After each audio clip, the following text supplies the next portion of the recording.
O clássico da Disney, Peter Pan completa 72 anos de magia e aventura. Em 5 de fevereiro de 1953, o mundo era apresentado a um dos filmes de animação mais icônicos da história do cinema, Peter Pan. Criado pelos lendários estúdios Disney, o filme completa 72 anos em 2025, mantendo vivo o encanto da Terra do Nunca e a eterna juventude de seu protagonista. Uma obra-prima da animação. Peter Pan foi o 14º longa-metragem de animação da Disney, dirigido por Clyde Geronimi, Wilfred Jackson e Hamilton Luske, e produzido pelo visionário Walt Disney. A produção marcou o fim de uma era, sendo o último filme animado lançado pela RKO antes da Disney fundar sua própria distribuidora, a Buena Vista Distribution.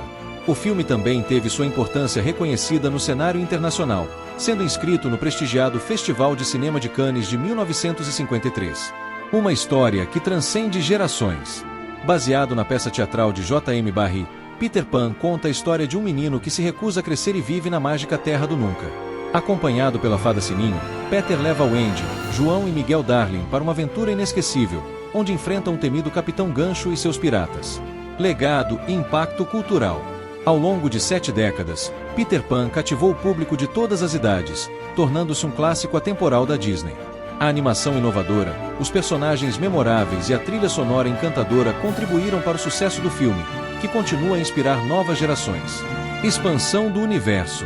O sucesso de Peter Pan gerou diversas continuações e spin-offs, expandindo o universo da Terra do Nunca.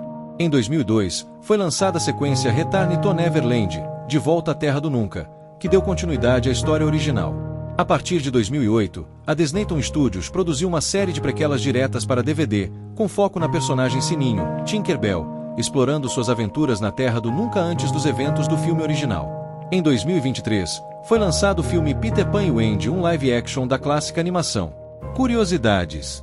A animação do Capitão Gancho foi inspirada no ator Hans Conried, que também dublou o personagem. A música You Can Fly foi indicada ao Oscar de melhor canção original. Um clássico para todas as idades. Peter Pan continua a ser um símbolo da infância, da imaginação e da eterna busca pela aventura.